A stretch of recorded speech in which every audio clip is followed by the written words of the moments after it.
Hello friends, അനയാസ് dream വേൾഡിൻ്റെ പുതിയൊരു വീഡിയോയിലേക്ക് എല്ലാവർക്കും സ്വാഗതം. ഇന്നത്തെ വീഡിയോ നമ്മൾ ഹോളി ആഘോഷത്തിൻ്റെ ഒരു ചെറിയൊരു വ്ളോഗാണ് കേട്ടോ. അപ്പം നമ്മൾ കുറച്ച് പേർക്കെങ്കിലും അറിയാം, നമ്മൾ ഡൽഹിയിലാണ് കേട്ടോ. അപ്പോൾ അവിടുത്തെ ഹോളി ആഘോഷത്തിൻ്റെ ഒരു ചെറിയൊരു വ്ളോഗ് ഞാൻ എടുത്തു വെച്ചിട്ടുണ്ട്.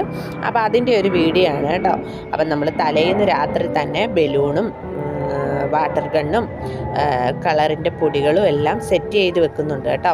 അപ്പം ബലൂണൊക്കെ നമ്മൾ വെള്ളം നിറച്ചൊക്കെ വെക്കാനായിട്ട് തയ്യാറെടുക്കുകയാണ് കേട്ടോ. അപ്പോൾ ഇത്രയും സാധനങ്ങളാണ് നമ്മൾ വാങ്ങിച്ചത്. എല്ലാം നമ്മൾ സെറ്റ് ചെയ്തതിന് ശേഷം രാത്രി പുറത്തിറങ്ങിയപ്പോൾ കണ്ട കാഴ്ച ഇതാണ്. ഇത് ഹോളിക ദഹൻ എന്ന് പറയും, അല്ലെങ്കിൽ ഹോളികയെ കത്തിക്കുന്നു എന്നാണ് പറയുന്നത് കേട്ടോ ഇതിനെ. അതായത് നമ്മൾ ഹോളിയുടെ തലേ ദിവസം രാത്രിയാണ് ഹോളികയെ കത്തിക്കുന്നത്, അല്ലെങ്കിൽ ഹോളിക ദഹൻ ചെയ്യുന്നത്. ഇതിൻ്റെ ഒരു കഥ നമുക്കൊരു ചെറിയ തോതിൽ പറഞ്ഞു തന്നിട്ടുണ്ട് കേട്ടോ. ആ ഒരു അറിവ് നമുക്കുണ്ട്. അപ്പോൾ അത് നിങ്ങളിലേക്ക് ഞാൻ എത്തിക്കാം. ഈ ഹോളികയെ കത്തിക്കുന്നു അല്ലെങ്കിൽ ഹോളിക ദഹൻ എന്ന് പറയുന്നത് അസുര രാജാവായ ഹിരണ്യകശിപുവിൻ്റെ പുത്രനാണ് പ്രഹ്ലാദൻ. അപ്പം പ്രഹ്ലാദൻ ഒരു വിഷ്ണു ഭക്തൻ ആയിരുന്നു കേട്ടോ. അപ്പം ഈ അസുര രാജാവായ ഹിരണ്യകശിപുവിൻ്റെ ഒരു സഹോദരിയായ ഹോളിക അഗ്നിബാധ ഏൽക്കാത്ത വരം ഉണ്ടായിരുന്നു. അപ്പം വിഷ്ണു ഭക്തനായ പ്രഹ്ലാദിനെ പിന്തിരിപ്പിക്കാൻ, ആ വിഷ്ണു ഭഗവാനെ ആരാധിക്കാതിരിക്കാനായിട്ട് അസുര രാജാവായ ഹിരണ്യകശിപു, അതായത് പിതാവ് പറഞ്ഞു. അപ്പം പിന്തിരിയാൻ താല്പര്യം ഇല്ലാത്തതുകൊണ്ട് തൻ്റെ സഹോദരിയായ ഹോളികയോട് പറഞ്ഞു പ്രഹ്ലാദനെ ജീവനോടെ അഗ്നിയിൽ ദഹിപ്പിക്കാൻ. അപ്പോൾ ഹോളിക പ്രഹ്ലാദനെ മടിയിലിരുത്തി അഗ്നിജ്വാലയിൽ പ്രവേശിച്ചു.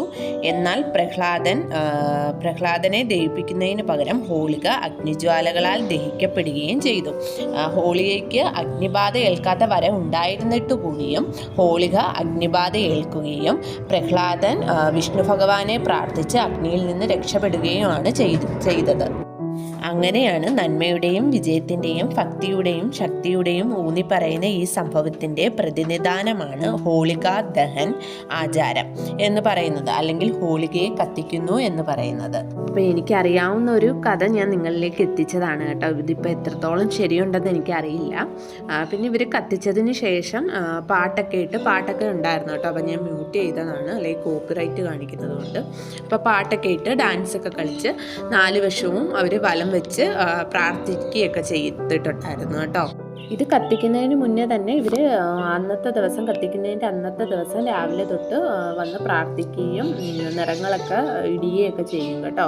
അപ്പം ഈ ഹോളികയെ കത്തിച്ച് ഇവർ പുതിയൊരു തുടക്കം കുറിക്കുന്നു എന്നാണ് പറയുന്നത്. രാത്രി ഒരു 10:30 കഴിഞ്ഞപ്പോഴാണ് കേട്ടോ ഹോളികയെ ഇവർ കത്തിച്ചത്. അപ്പോൾ ഇതാണ് ഹോളിക ദഹൻ, അല്ലെങ്കിൽ ഹോളികയെ കത്തിക്കുന്നു എന്ന് പറയുന്നത്. പിന്നെ ഇത് രാവിലെയുള്ള കാഴ്ചകളാണ്. അപ്പം നമ്മുടെ 2 കുട്ടികൾ താഴേക്ക് ഇറങ്ങിയിട്ടുണ്ട് കേട്ടോ. പിന്നെ ഇവർ കളർ വാരി എറിയലും വാട്ടർ ബലൂൺ എറിയലും ഒക്കെ ഭയങ്കര ആഘോഷവും കളിയും ഒക്കെ ആയിരുന്നു കേട്ടോ.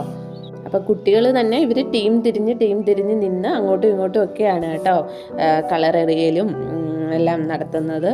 അപ്പം ഓരോരുത്തർ വന്ന് വെള്ളമൊക്കെ എടുത്ത് ബക്കറ്റോടൊക്കെയാണ് കേട്ടോ അങ്ങോട്ടും ഇങ്ങോട്ടും ഒക്കെ എറിയുകയൊക്കെ ചെയ്യുന്നത്. നമ്മൾ ആര് പുറത്തിറങ്ങിയാലും അവർ കളറൊക്കെ എറിയുകയും ഒക്കെ ചെയ്യും.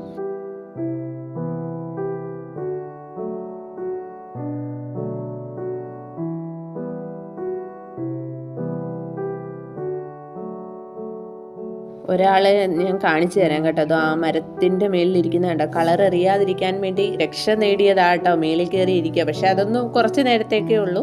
അയാൾ പുറത്തിറങ്ങിയപ്പോൾ തന്നെ കളർ എറിയാൻ ആൾക്കാരും ഉണ്ടായിരുന്നു കേട്ടോ അവിടെയൊക്കെ. അത് ഇനിയിപ്പോൾ ആർക്കും അങ്ങോട്ടും ഇങ്ങോട്ടും ഒന്നും രക്ഷപ്പെടാൻ പറ്റില്ല. പുറത്തിറങ്ങി കഴിഞ്ഞാൽ ആരായാലും കളർ എറിയും കേട്ടോ.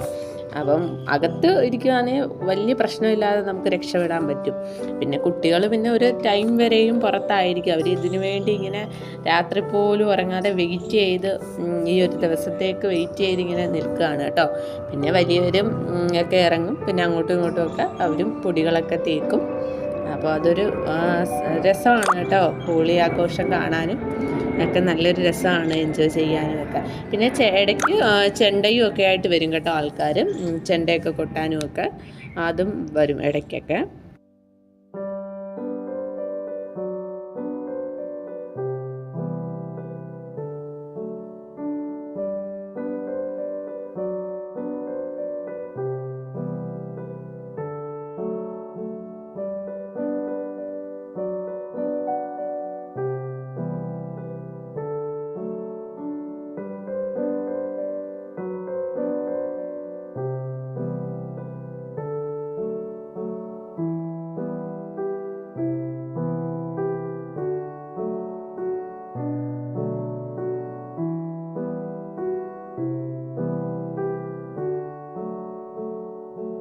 പിന്നെ അവർ കളിച്ച് ക്ഷീണിച്ചതിന് ശേഷം ഇടയ്ക്ക് ഫുഡ് കഴിക്കാൻ കയറി. അപ്പോൾ ഫുഡൊക്കെ എല്ലാവരും ഇരുന്ന് കഴിക്കുക. ഇവർ ഫ്രണ്ട്സാണ് കേട്ടോ എല്ലാവരും.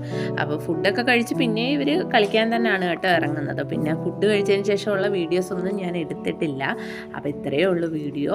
അപ്പോൾ എല്ലാവർക്കും വീഡിയോ ഇഷ്ടപ്പെട്ടെന്ന് വിചാരിക്കുന്നു. അപ്പോൾ ലൈക്ക് ചെയ്യുക, വീഡിയോ ഫ്രണ്ട്സിനൊക്കെ ഒന്ന് ഷെയർ ചെയ്ത് കൊടുക്കുക. നമ്മുടെ ചാനൽ ആരെങ്കിലും സബ്സ്ക്രൈബ് ചെയ്യാതെ കാണുന്നുണ്ടെങ്കിൽ ഒന്ന് സബ്സ്ക്രൈബ് കൂടെ ചെയ്തേക്കണേ. അപ്പോൾ അടുത്ത വീഡിയോയിൽ കാണുന്നവരെ എല്ലാവർക്കും ബൈ.